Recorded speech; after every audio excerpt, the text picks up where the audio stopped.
नमस्कार। आज हम भारत के एक ऐसे राज्य की एक बहुत ही दिलचस्प केस स्टडी करने वाले हैं।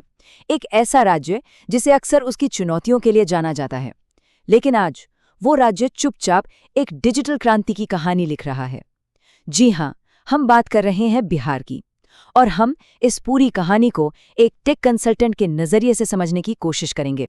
तो देखिए, जब हम बिहार के बारे में सोचते हैं तो दिमाग में क्या आता है? अक्सर वही पुरानी बातें। बिहार का शोक कही जाने वाली नदियां, गरीबी, कम पर कैपिटा इनकम, राइट? लेकिन अब जरा सिक्के का दूसरा पहलू भी देखिए। आज उसी बिहार में लैंड रिकॉर्ड्स पूरी तरह डिजिटल हो चुके हैं, खेती में एआई का इस्तेमाल हो रहा है, और तो और 100 करोड़ रुपए का एक स्टार्टअप फंड भी है ना? कमाल का विरोधाभास। और यही बात इस पूरी केस स्टडी को बहुत ही दिलचस्प बना देती है। तो सवाल यही उठता है कि आखिर ये हुआ कैसे? इतना बड़ा बदलाव, वो भी भारत के सबसे चुनौतीपूर्ण राज्यों में से एक में, ये मुमकिन कैसे हुआ? वो कौन सी रणनीतियां थीं जिन्होंने बिहार को इस डिजिटल रास्ते पर लाकर खड़ा कर दिया? चलिए, इसी सवाल का जवाब ढूंढते हैं। देखिए, किसी भी सफल स्ट्रैटेजी को बनाने से पहले प्रॉब्लम को ठीक से डायग्नोज करना, उसकी जड़ों को समझना बहुत जरूरी होता है। बिहार के मामले में ऐतिहासिक, भौगोलिक और आर्थिक, ये सारी बाधाएं मिलकर एक ऐसी कॉम्प्लेक्स सिचुएशन बना रही थीं जहां टेक्नोलॉजी सिर्फ एक ऑप्शन नहीं बल्कि एक जरूरत बन गई थी। अब जरा इस नंबर पर गौर कीजिए, 51.9%। ये आंकड़ा NFHS 5 का है और ये बताता है कि राज्य की लगभग 52% आबादी मल्टी डायमेंशनल पॉवर्टी यानी बहुआयामी गरीबी में जी रही थी। ये सिर्फ एक स्टैटिस्टिक नहीं है, ये असल में वो जमीनी हकीकत है, वो पैमाना है जिससे हमें समझ आता है कि चुनौती कितनी कितनी बड़ी थी। अगर इकोनॉमी की बात करें तो बिहार की अर्थव्यवस्था का एक बड़ा हिस्सा कृषि और सर्विस सेक्टर पर टिका हुआ है। इंडस्ट्री का योगदान काफी कम है। तो जाहिर है इस इम्बैलेंस को ठीक करने के लिए एक बिल्कुल नए अप्रोच की जरूरत थी। और फिर आती है भूगोल की चुनौती। मतलब नॉर्थ बिहार का लगभग 73% इलाका ऐसा है जहां हर साल बाढ़ आती है। अब सोचिए, जब कोई आपदा लगातार आती हो तो आपको एक बहुत ही कुशल गवर्नेंस और डिजास्टर मैनेजमेंट सिस्टम की जरूरत पड़ती है, और इस जरूरत को टेक्नोलॉजी के बिना पूरा करना लगभग नामुमकिन था। तो इन सारी चुनौतियों से निपटने के लिए बिहार ने क्या किया? जवाब था एक मजबूत डिजिटल फाउंडेशन बनाना। चलिए अब देखते हैं कि वो कौन से बड़े डिजिटल गवर्नेंस प्रोजेक्ट्स थे जिन्होंने इस बदलाव की नींव रखी। इस पूरी स्ट्रैटेजी का जो आधार था वो था 7 निश्चय प्रोग्राम। ये बस कोई एक स्कीम नहीं थी बल्कि एक पूरा फ्रेमवर्क था, एक ब्लूप्रिंट जिसने बिहार के विकास और डिजिटल इनिशिएटिव्स को एक बहुत ही क्लियर डायरेक्शन दिया, और वो था हर घर तक बेसिक सुविधाएं पहुंचाना। और सबसे बड़े और असरदार कदमों में से एक था बिहार भूमि पोर्टल। सोचिए, जमीन के मामले कितने पेचीदा और विवादों से भरे होते हैं। इस पोर्टल ने टेक्नोलॉजी का इस्तेमाल करके इसी समस्या को सुलझाया। इससे ना सिर्फ ट्रांसपेरेंसी आई बल्कि करप्शन पर भी लगाम लगी।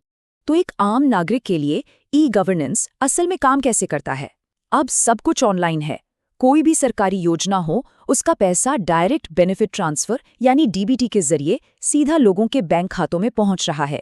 बीच में कोई बिचौलिया नहीं, मतलब डिलीवरी तेज और पूरी तरह से ट्रांसपेरेंट।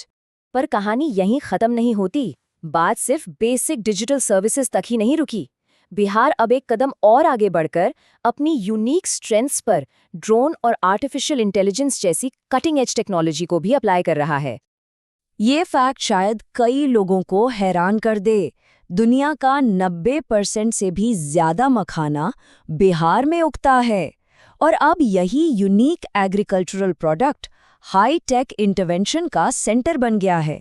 ये ट्रेडिशनल खेती को मॉडर्न टेक्नोलॉजी से जोड़ने का एक बेहतरीन उदाहरण है। और ये हो कैसे रहा है? लीची के बागों की मॉनिटरिंग के लिए ड्रोन इस्तेमाल हो रहे हैं। मखाने के पैदावार को ट्रैक करने के लिए सैटेलाइट इमेजरी का इस्तेमाल हो रहा है। फसलों में कौन सी बीमारी है ये पता लगाने के लिए AI पावर्ड सिस्टम्स हैं। ये टेक्नोलॉजी का बिल्कुल जमीनी स्तर पर सीधा असर है। और देखिए, सरकार सिर्फ टेक्नोलॉजी का इस्तेमाल नहीं कर रही है बल्कि एक पूरा इनोवेशन इकोसिस्टम तैयार कर रही है। बिहार स्टार्टअप पॉलिसी के तहत लोकल एंटरप्रेन्योर्स को 10 लाख तक की सीड फंडिंग दी जा रही है ताकि वो अपने आइडियाज को बिजनेस में बदल सके। लेकिन आखिर में किसी भी टेक्नोलॉजी या स्ट्रैटेजी का असली आरओआई यानी रिटर्न ऑन इन्वेस्टमेंट तो उसके इंसानी असर से ही मापा जाता है ना? तो चलिए देखते हैं कि इन सब पहलों ने बिहार के लोगों की जिंदगी को कैसे बदला है। 1.2 करोड़ ये कोई छोटा नंबर नहीं है। इतनी ग्रामीण महिलाओं को जीविका प्रोग्राम के जरिए सेल्फ हेल्प ग्रुप से जोड़ा गया है। ये सिर्फ फाइनेंशियल इंक्लूजन नहीं है, ये असल में जमीनी स्तर पर एक बहुत बड़ा सामाजिक सशक्तिकरण है। और युवाओं को फ्यूचर रेडी बनाने के लिए कुशल युवा कार्यक्रम है। ये उन्हें 3 जरूरी चीजों में ट्रेन करता है: लाइफ स्किल्स, कम्युनिकेशन स्किल्स और सबसे अहम बेसिक आईटी ट्रेनिंग। इससे वो आज की मॉडर्न इकोनॉमी के लिए तैयार हो रहे हैं। ये टाइमलाइन साफ दिखाती है कि ये बदलाव कोई रातों रात नहीं हुआ है। ये एक सोची समझी, लंबी और लगातार चलने वाली यात्रा रही है।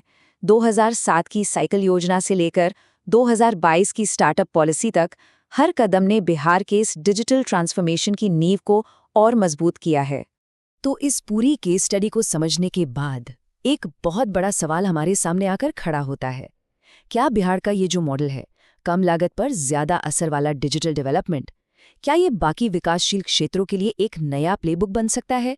ये एक सोचने वाला सवाल है। और क्या पता भविष्य का जवाब हमें बिहार में ही मिले।